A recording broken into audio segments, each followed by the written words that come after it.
Hello, everyone, and welcome to a brand new episode of the Ruthless Aggression Era podcast. As always, I am your host, Mel Matt, and join me tonight is actually someone who was actually at the event that we're going to be talking about.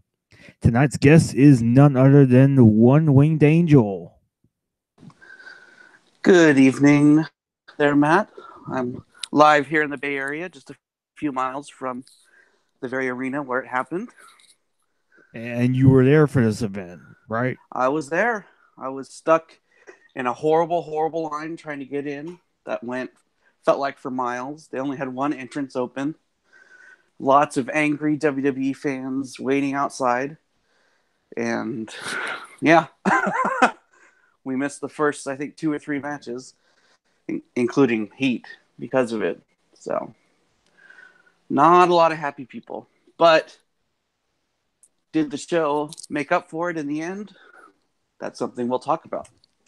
Yeah, that's what we're here to find out. Tonight's show is going to be on No Way Out 2004. Yeah, it was the first WWE pay-per-view, I believe, from the Cow Palace, and the first wrestling pay-per-view probably since Super Brawl from WCW. And Cow Palace is, of course, a very historic venue back in the days of Ray Stevens and such for NWA Pacific, San Francisco, however you want to term it. So there's a lot of history in the Cow Palace, and it was cool to have. They would do Raws there back in the day. They don't really do it anymore, but once I saw that there was a pay-per-view there, it was go time.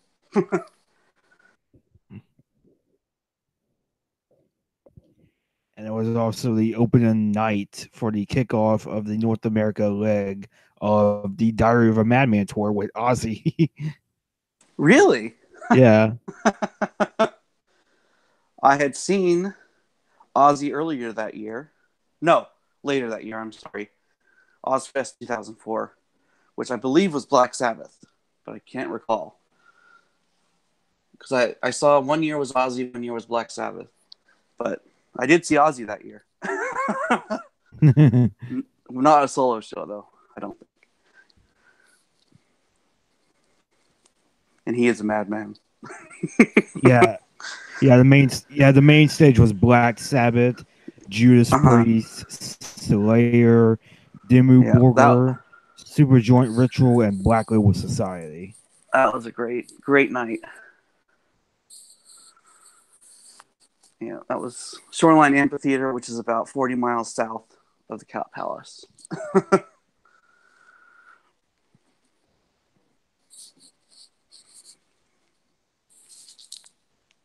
So I guess we can go ahead and talk about the show here. We would usually talk about the theme song and the stage design, but there's not really too much to say. The theme song is "Crossing Borders" by Rey Mysterio. We've gone over the theme song. Yeah, certainly. We've discussed that. If you're interested, Matt can tell you where to find it on the Ruthless Aggression podcast episode about. Yeah, that was episode number 29 from a couple weeks back. The originals. And as far as the stage design goes, it's basically the same as last year. Yeah. And normally I would sort of hate the laziness of it, but it is effective. I do like it. So I don't really mind them reusing this set because it is a good set, I think. It's a great set. And even if they reused it, it kind of really makes me clamor for the days of original sets for the pay-per-views.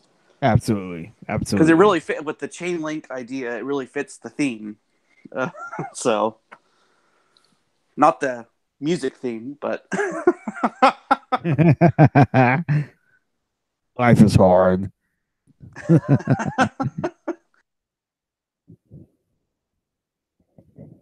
So the opening match of the show is the Basham Brothers and Shaniqua versus Rikishi and Scotty 2 Hotty for the SmackDown Tag Team titles.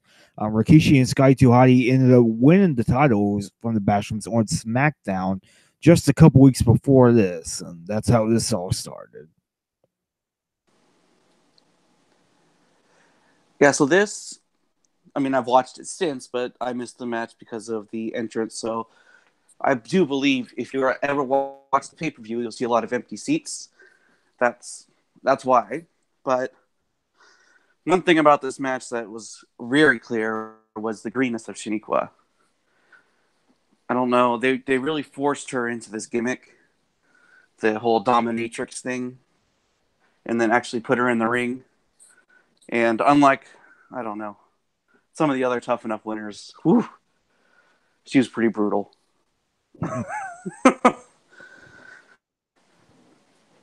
But I mean, at the time, Rikishi does his little shtick. It always pops the crowd, and pretty standard tag match. Other than that, but definitely for me, most I remember is being like, "Why is Shaniqua wrestling?" Who, of course, is Linda Miles from Tough Enough.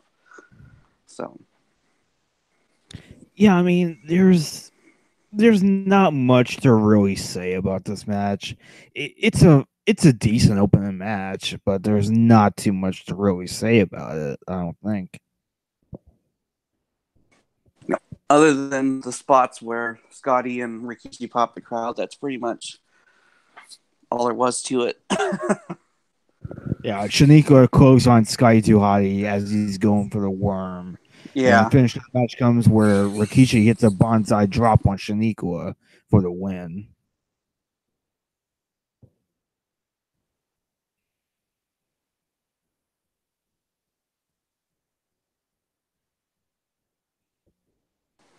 It makes me miss the days where there was different tag title names other than Raw or SmackDown tag champions.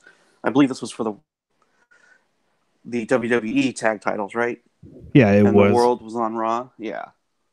So even though WWE World, I don't know, it gave each title a different feeling to me, and a different. Even though they're all different lineages, I liked the way that they were doing the tag titles at the time.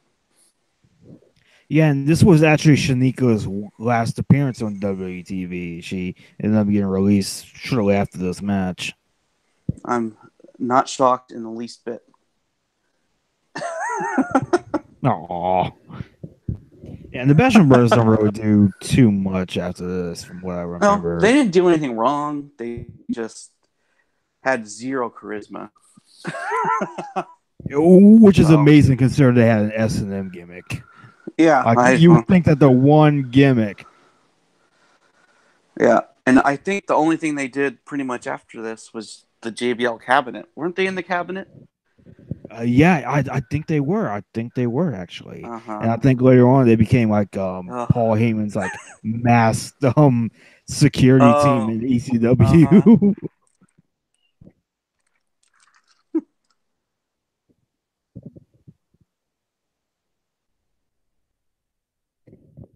So I mean, decent enough match for what it was. A decent opening match. Next up, it's Jamie Noble versus Nydia in a sort of blindfold match. Love is officially dead. Jamie Noble and Nydia have broken up.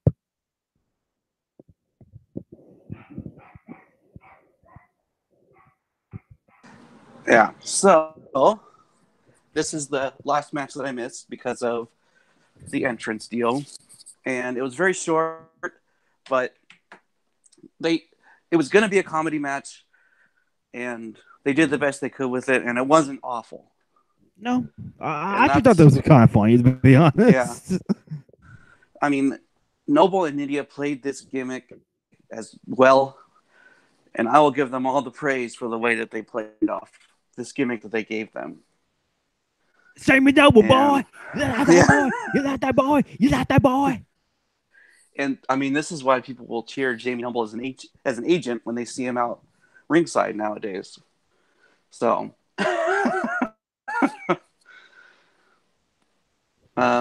yeah, not too much to write home about. Would you say Yeah. it's better than the Rick Martel, Jake the Snake? Oh God, yes, God, yes. Because at least stuff what's happening in this match, which is more Yeah. than I can say for that match. But yeah, like this whole storyline started back around October, I believe. I believe the SmackDown before No Mercy. Tajiri ended up blinding Nydia with poison mist, which temporarily blinded her for a while. And this was at the time when Jamie Noble was actually a face, and I forgot about this. I forgot that Jamie Noble in 2003, late 2003, was a face. That was complete news to me. Really, I forgot about that too. Yeah, but Jamie Noble does end up turning heel along the way as he sort of starts to use Nydia's blindness to his advantage as he sort of uses her as like a distraction and stuff like that to help him win matches. And Nydia does end up becoming smart to it. Nydia does end up becoming aware of it. And so Nydia ends up betraying Jamie Noble, turns face, and ends up shredding the $5,000 mink coat that Jamie Noble gave her as part of as part of his late Aunt Lucille's inheritance money.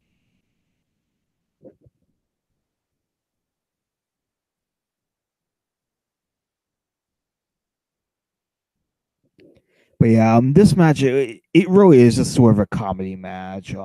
Nia like pantses Jamie Noble at one point. She trips him outside the Yeah, ring. Just basic stuff like it that. was about 3.5 minutes, and it didn't take away from the show. Oh no, no, Like, people actively it was a remember quick the match. the Snake and Martel one for just being plotting and really breaking the show up into misery. So Yeah, so Noble ends up taking his blindfold off behind the referee's back and is able to get a guillotine choke on Nydia for the win. Not the greatest match in the world, but I thought it was a fun match for what it was.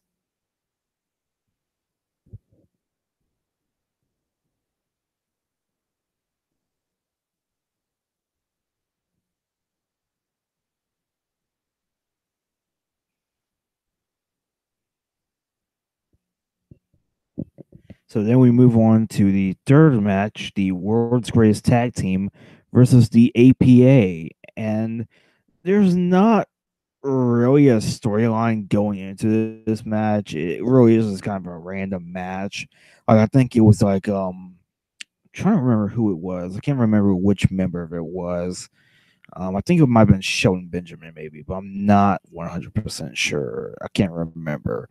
But it was one of the world's greatest tag team faced Bradshaw on the SmackDown before this and worked over his arm, and Bradshaw's wearing a bandage.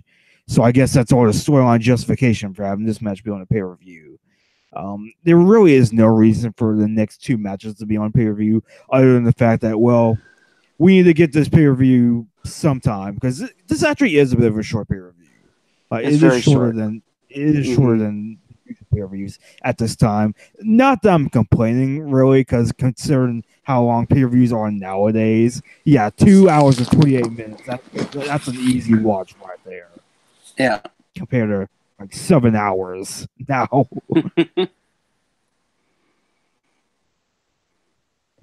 But yeah, Wow. I mean, honestly, like I would say the first good match of the night. I would say like it's nothing special or anything like that, but there is some good psychology with the world's greatest tag team working over the APA's arms. Yeah, definitely. I mean, the world. There's a reason that they have the title of their tag team. They were amazing, and I mean, they just took a nothing match here and made it, at least decent. Yeah, It was a good showing. I don't know. I don't know what it didn't really advance anything by winning, but yeah, like it does end up leading to a fatal four-way tag match with world's greatest tag team APA, Bashams, and Rikishi and Sky 2 Hottie at WrestleMania. But other than that, this really, I don't know. For it was a random match, but I think they made the most with what they were given. yeah. I mean, being in the crowd, it was cool. Um, you could really see how hard Bradshaw hits because I was pretty close up. I was probably about 5 rows back on not the hard camera side, but the side where it's facing. So I was right there by the ring, and you could really he's pretty stiff, especially in the APA days. Yeah. So, and it's always cool. I'd been to a few SmackDowns before that, but the World's Greatest Tag Team is just a fun. They really knew tag team psychology as far as getting ready for the hot tag and how that makes the crowd pop, because it was a very exciting match to watch live. Yeah, so the finish of the match comes where Bradshaw hits a clothesline from hell on Haas, but can't capitalize on it due to his injured arm, so Shelton Benjamin ends up hitting a super kick for the win.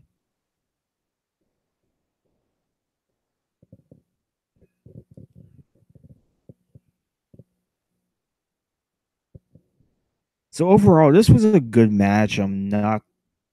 It wasn't anything to write home about. It wasn't anything special, but for what it was a good little tag team match.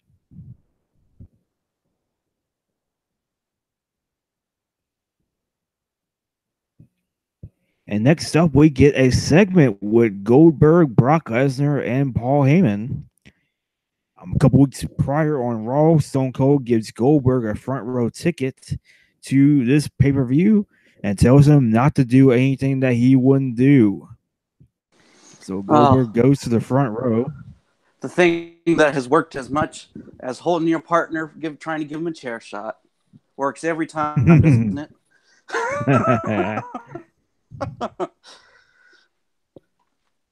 So Goldberg enters the front row and wears a Santa Slay t-shirt.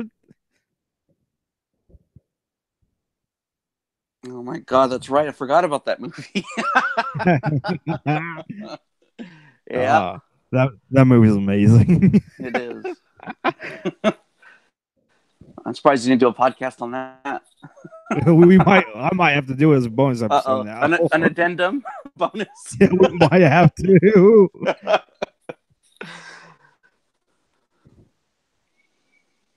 So Paul Heyman comes to the ring, and Brock Lesnar comes to the ring as well.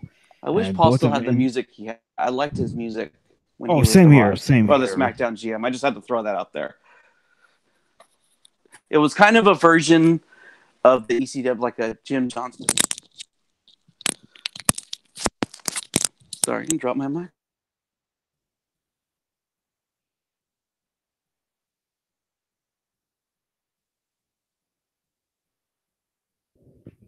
So yeah, Brock and Paul Heyman. So like Brock Lesnar kind of keeps goading on Goldberg, like sort of like eggs on Goldberg, and Paul Heyman's like, okay, and no, you gotta stay there, and Brock Lesnar's like, come on out, and Goldberg ends up jumping the barricade and ends up jackhammering Brock. Sorry, dropped my phone. And he's back. All right. Sorry about that. We're live, folks. That's what happens. Yeah. Anything can happen here and the RAE podcast. Thanks, Vince.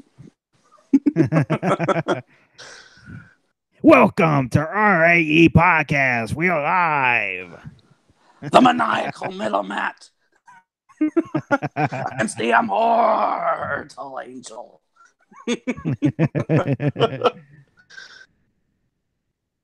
So Goldberg ends up jackhammering Brock and gets escorted out of the arena by security. What do you think of this segment, Angel? That was good.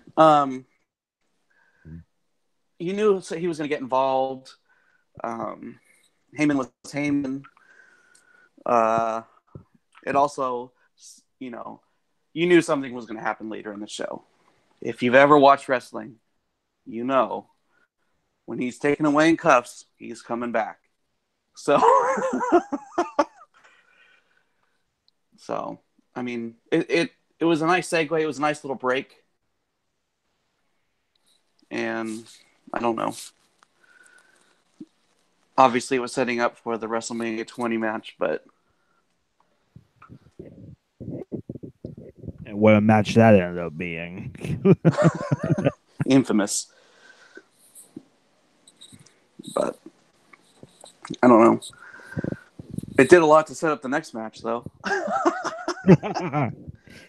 Yeah, like what the hell was this next match? Like, what was this next I match? don't even know. I mean, the most that came out of it was Holly running to the ring after Lesnar, Yeah, which I some know you continuity touched on. there. You touched on last week with Yeah, the WWE, yes, Hardcore Holly in the WWE Championship match. But go home 2004. You're drunk. oh, So the all I next enjoyed match, about it was seeing Rhyno live, somewhat in his yeah. prime. So So the next match is Rhino versus Hardcore Holly, and there wasn't too much build up. The two just have a random match on SmackDown that ends in a no contest brawl, and I guess that's enough to warrant a pay per view match with these two. And honestly, I would say the worst match of the night. I would say the worst match of the night. This was such a boring match. It was so boring. I was so bored watching this match. it was awful. So I took my dad to the show, and hang on one sec. Sorry.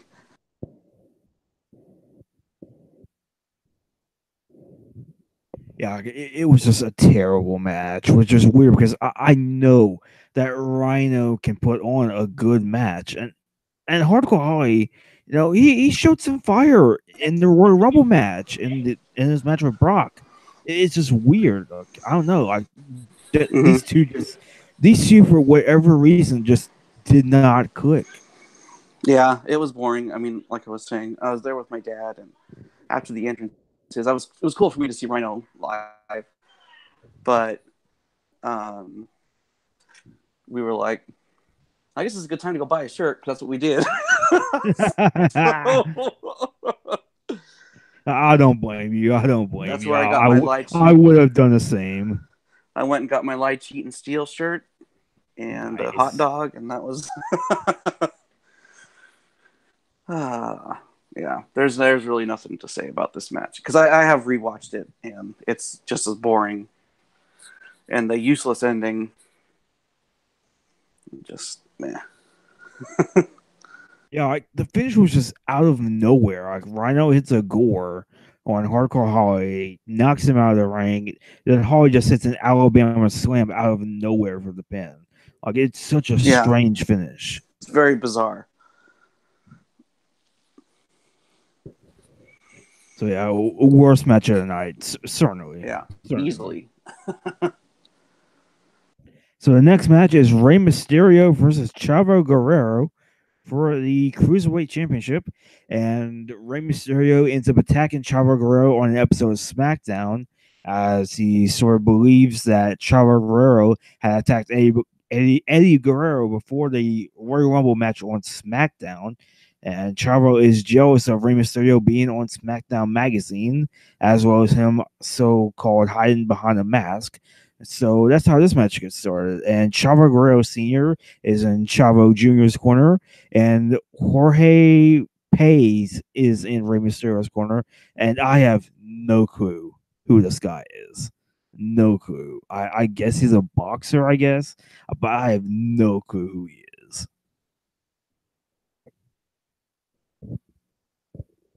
Yeah, he's a Latin American boxer, and I didn't know who he was. That's the only reason I know who he was because of WWE. um, I don't know. Everyone knows who Chavo Classic is, but had he been cruiserweight champion already, or is that Who? after Chavo Senior? Oh, this was after. Okay, yeah, that was something too. But Yeah, like, let me check when exactly that was, because I think this was. Let me see real quick.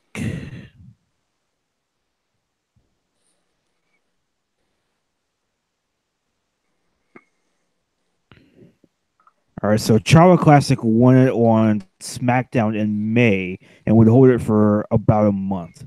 okay, of 2003. 2004. Oh, so it was after this. Okay, Yeah, it was after this. all right. Wow. But Yeah, I didn't know who Paez was or didn't care. Um, I don't know. The match was good though. So Oh yeah, it was a good match.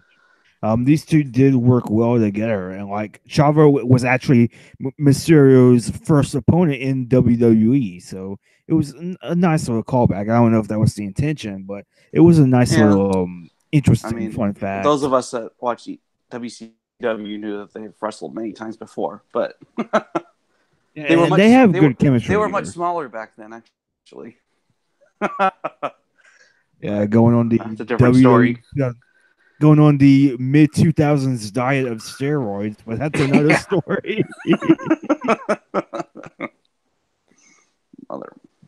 Yeah, But everyone at this time was swole, but that's another uh story altogether.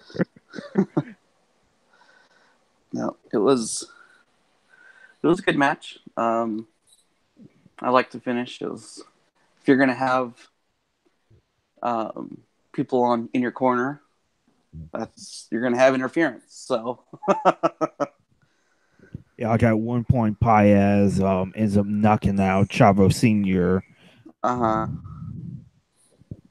and he gets ordered backstage by the referee.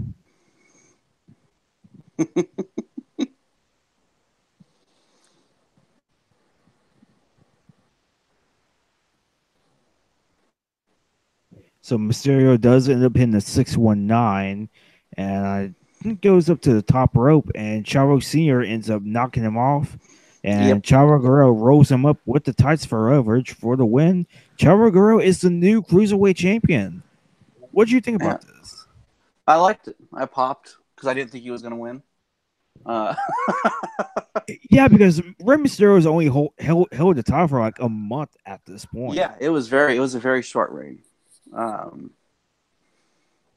I missed this belt by the way. I like that cruiserweight belt, but because it was a lot like the WCW one. But I like Chavo winning it. It was a good heel victory for the night.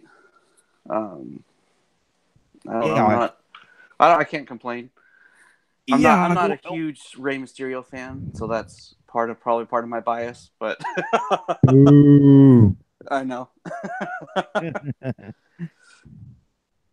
Yeah, like on one hand, I'm kind of disappointed that they didn't give Rey Mysterio more a more longer reign, but at the same time, I think it works for Chavo to have the title.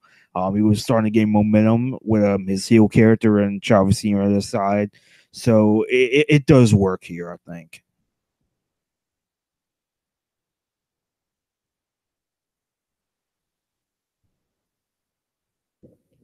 So the next match is a triple threat match to determine the number one contender for the WWE title at WrestleMania. It's the Big Show versus John Cena versus Kurt Angle. And for anyone that wasn't around during this era, this is a much different John Cena than what the majority of his career was. If you listen to his opening promo as he's coming out to the ring, but he was massively over. And being live Yeah. in that crowd, oh my goodness. And I was cheering for him too. So, and this is when Angle was at his best and, as a wrestler. So, I kudos to John Cena for that promo. It really got the crowd fired up for what the match would become. Yeah, like the first half of this match, it's a pretty slow match to start. Just Big Show Mm-hmm. just doing Big Show things. Yeah.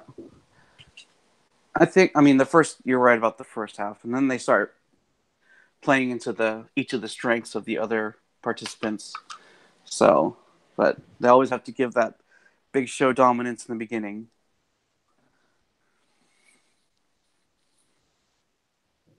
Yeah, like the second half, it does get a lot better. Like all three guys actually interacting in the ring with one another.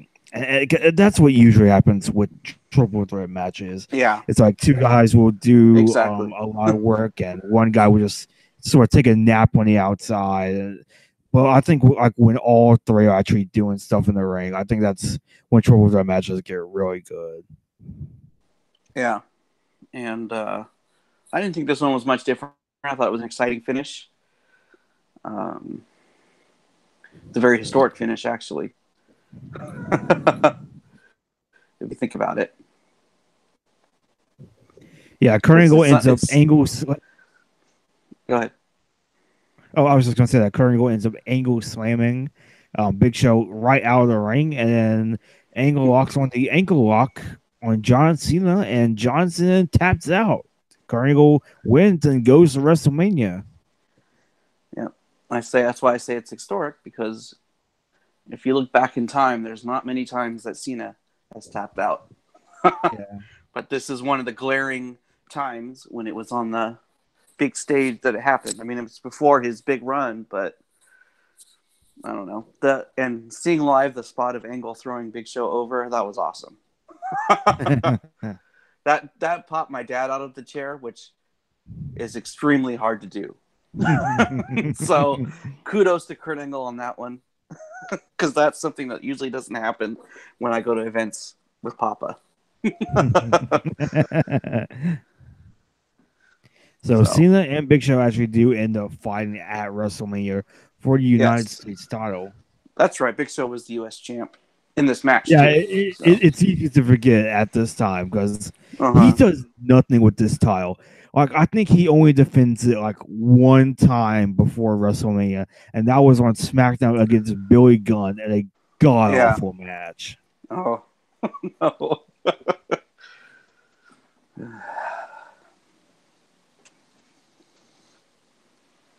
Yeah, so but the finish was exciting. Yeah, the finish was exciting. You could, especially in the arena, you could start to see the writing on the wall for WrestleMania 20 when Kurt Angle won, and you could see what they were building to. So,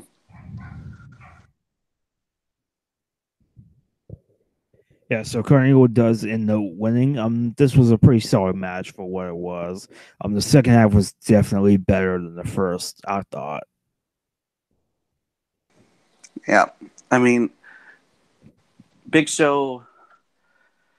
I don't know if it's really hard to tell during this day and age for Big Show, because they didn't let him do a lot. I don't know if he could have done a lot. Like, he had been more flexible in his early career, but during this time he was really just slow, plodding, nothing. Mm-hmm. Like, so he had his moments every now and then at this time, but he was mainly just kind of slow and lumbering. Yeah. But he, if you've never seen Big Show live, I tell you what, he's an enormous man. So I know that they like to pad their stats and whatever, but it's impressive no matter what he does, what he can do.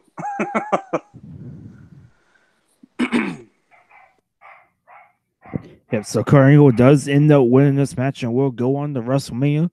But who will he face for the WWE title? We find out next, because the next match, it is the main event.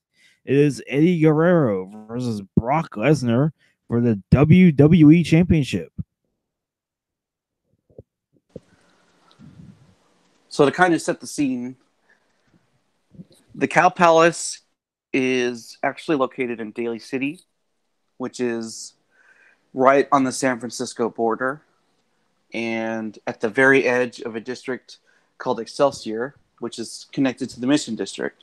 Now, these two districts in San Francisco are well-known Latin American areas, and some of the best Mexican food you'll ever find. It's also, stricken by poverty and a lot of gangs. So also, it's just very cultural. It's a very cultural area, but majority of it is Latin American. And the support for Eddie was top to bottom, that entire arena. and there were Mexican flags everywhere, absolutely everywhere. People had them on their cars, outside, honking their horns. So I don't know if there would have been a riot here if Eddie lost, or a big party if he won. So it was just exciting, just the build up to it, and when it was finally happening, it had just had that big match feel, and I think that they started to deliver right after the entrances.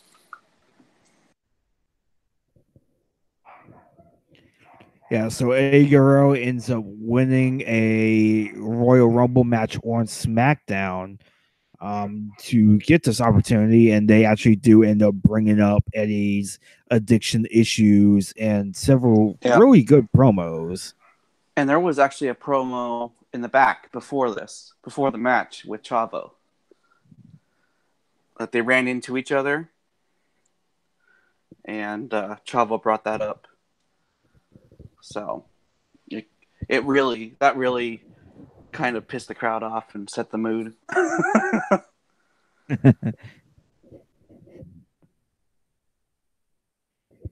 And I will say this about this match: Brock Lesnar is somebody who is on out the he's pretty much out the door at this point in time. He's got one foot out and one foot still in, and he really is just kind of phoning in a lot of his matches lately. Here there's hints of that, but it also does feel like Brock is a bit motivated here. Like this is one of his better Yeah, matches, probably his best match since SummerSlam 2003, I would say. I agree. He's definitely laser focused as opposed to what you would see in a month and what you had seen certainly with Hardcore Holly. And, it's kind of what you see today. I mean, we're talking about 14 years ago, and now he's in the same boat. But, yeah, he was on point, but you know what? If you were wrestling Eddie, you were always on point, I think. So Yeah. he was that good. Yeah, again, Eddie does try and sort of take down Brock, so trying to take his legs away out from under him. A lot of submissions that Eddie does in this match.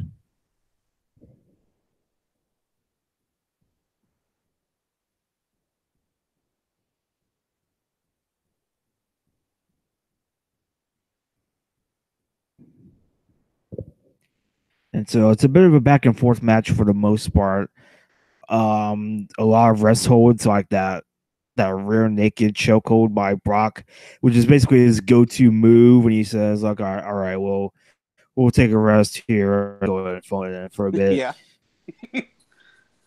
uh, And so Brock Lesnar goes for an F5, but Eddie ends up colliding with the referee in the process. And Brock goes to get the title, and Goldberg hits a spear on him. oh boy, didn't I tell you? They walk away in cuffs. They're coming back. And you can actually see like a broken handcuff still around Goldberg's hands. And me personally, I was so focused on the match, I didn't even see him come down. So, and I don't think the crowd started cheering until he hit the actual spear because everyone was so in tune with the match, which shows you how good it was getting. That they weren't, looking for Brock Lesnar to come out, which happens a lot in main events when someone's going to interfere. People are waiting for it, but this kind of really was a surprise. Yeah, compared to like a match like Triple H and The Rock at Backlash 2000, or Miz, or even Miz and John Cena at WrestleMania 27. Like you can tell that the crowd is really just kind of waiting for someone to come out and interfere. There's not really that here. No, and he knew he was going to come out, but the match was he was so invested at that point that it came as a surprise, and that's when those things really work, like the ref bump and the interference. So people like to complain about those kind of spots now, but they do work in times, and this was a perfect It, example. it works here. Yeah, It definitely works here. So Eddie goes for the cover, and Brock ends up kicking out. And Eddie goes to hit Brock with the gold.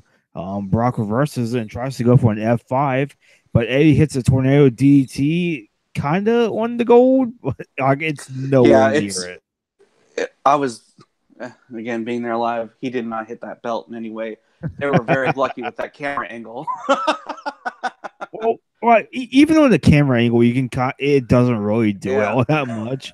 Like, and even when it does, it really only hits the letter part of it. And It I'm not doesn't blaming. actually hit like the That's a actual hard gold of spot to it. pull off. That's a really hard Yeah, spot to pull off yeah. because he had the belt in his hand, and then he gets Mm-hmm. picked up for the F5 and has to drop it in the perfect spot. It's really hard to pull all that off. So Yeah, I don't know. but it's still kind of funny to Yeah, note it. but the announcers made attention to it, so obviously it was a planned idea. So Yeah. I don't know. Taz and Michael Cole are going into business for themselves.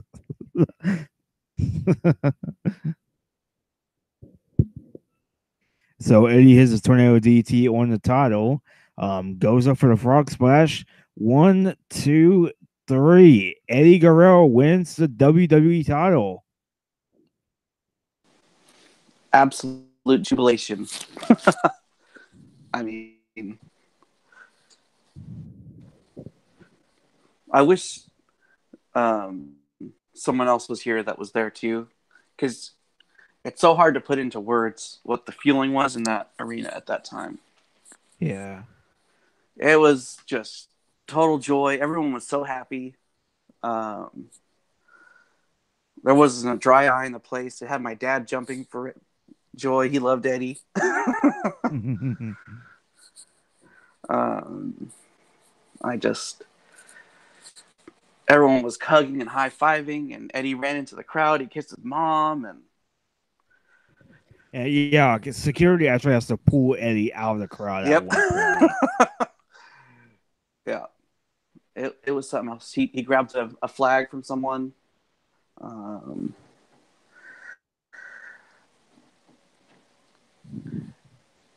Even though, I mean, they were setting up for it, and you could just see it all happening. It was just a beautiful story told, and I don't know. That's that night or that match from start to finish, from the Chavo run in early, or not run in, but interaction earlier, to the entrances, to the match, the interference, to the end, is wrestling at its absolute best. And I still remember it as if I was still there. It's definitely the best live moment I've experienced. I don't know. There's really not much else to say. It was amazing. Yeah, so now the WrestleMania title match for it's set. It's Kurt Angle versus Eddie Guerrero for the WWE title at WrestleMania. Yep. And that would be a doozy too. So Yep. So overall, this was a pretty good match. yep. It was Definitely one very of the better good. ones on the show. Yeah. And kudos to Cole and Taz. They were on point. Say what you will about them if you want, but I thought they were great. The ending call from Say Cole what is you one of his will, the ending call from Cole and is you one of his best calls. will. One of his best calls at the end. Yeah, yeah. I will give them So that. They were actually pretty good in this particular match. yeah. So although I didn't hear it there, when rewatching it, it Lucky was good. SOB. Yeah. And for my super premium tickets that I bought then are the same price as nosebleeds now. Oh man. For a house show. Yeah. Pretty crazy. Yeah. But it was good. And if you ever watch the DVD or watch it on the network and see a red sweater walking in on your screen about right when APA comes out and sit down, that's me. Because you could see me clear as day. But I don't know. It was a great show. If it weren't for the main event, it probably would have been a forgettable night. Like I've been to so many Raws and SmackDowns, and you don't even remember them. But I'll never forget that night. Never. Yeah, so I think that just about does it for No Way Out 2004. Overall, what did you think about the show? Well, I will always have, along with the 13 other thousand people that were there, a special place in my heart for that night because of being there. And it was just a unifying of, I don't know, culture to see Eddie win and really kind of change the guard on the prototype world champion. So it really paved the way for the days of Rey Mysterio and being a champion and Daniel Bryan being a champion and so forth. So CM Punk, guys like Eddie weren't WWE champion before this, so just really made a big difference. Yeah, I mean, overall, I thought this show was okay. It wasn't an awful show by any means, but at the same time, aside from the main event, there just wasn't much to really say about it. It was just Yep. kind of forgettable, with the exception of the main event. And it goes to show you if you go to a show live, it's so much different from TV. So if you're ever thinking about whether or not you should go, you should go. Because WWE as a live product, it's no matter what you want to say about the booking or whatever, it's the best in the world. So. But I thought that was when you win the World Cup tournament.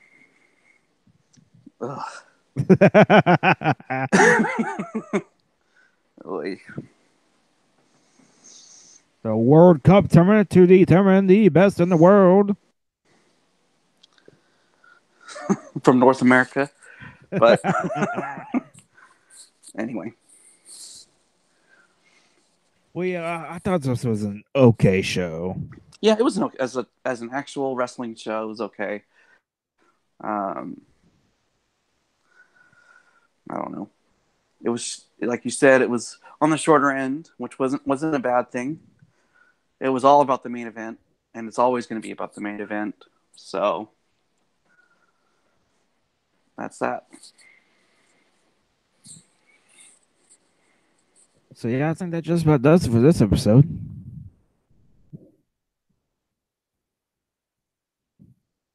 So, Angel, where can they find you at? You all can find me at the bars in and around San Francisco, near the Cow Palace, or doing some karaoke. Yes, I do. I do like to sing some Tom Petty. So if you hear Breakdown, say hi. But anyway, I'm mostly found on Cage Side Seats and the Daily and the Nightly, One Winged Angel. Also, I am on Twitter at Angel SEPH16, where you can say hi and see random pictures of what I'm doing and random thoughts, mostly on sports. So, also, I am a regular guest on some neighboring podcasts that Matt will list off later. So, reach out, say hi. Find me at your local karaoke and have a drink on me. Have a drink on me. Thank you. You knew where I was going.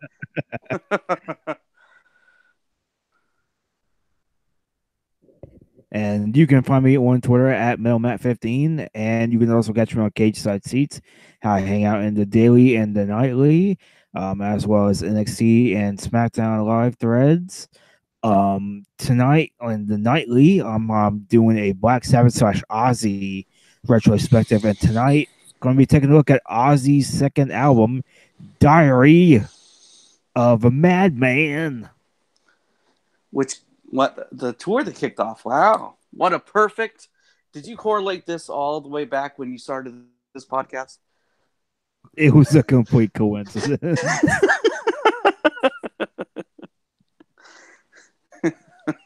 Very well done there, Matt. That's forward thinking. Yeah.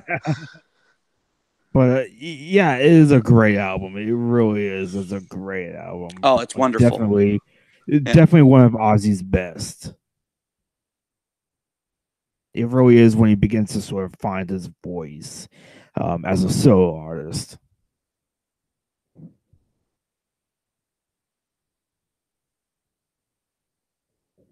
And you can also catch some of the other podcasts, Shooting the Breeze with Tigger's Minion and Mr. Dr. Sinju, every Saturday morning at 11 a.m. Eastern, 10 a.m. Central. Connoisseurs of Wrestling with Tigger's Minion, Legends Lover, Biff Kensington, and George Estaves, every Monday night at 8 p.m. Eastern, 7 p.m. Central. Then we got Violent Wrestling Podcast with myself, Prince Moxley Lopez, and Ambrose Alley every Wednesday night at 10 p.m. Eastern, 9 p.m. Central. We also got Feezy's Wacky World of Wrestling. A new episode was just released last night, so definitely check that one out. Grounds for Development with the Saskatchewan Spin Nerve Hold, aka 5, and Biff Kensington every Thursday morning. Two Guys One Sport every Thursday night at 8 p.m. at 9 p.m. Eastern, 8 p.m. Central. And I think that just about does it for the plugs, I believe. Yeah, I think that does it.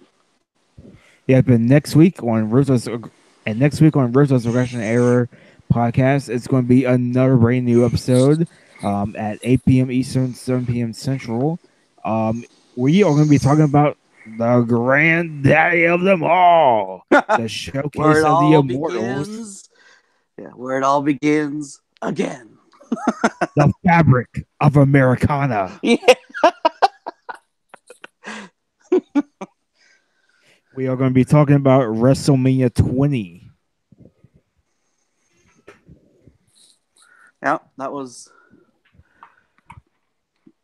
If you were watching at this time, you remember how big of a show this was supposed to be. Yeah. It was. They were really making it out to be something huge. So definitely tune in. So WrestleMania 20 will be next week.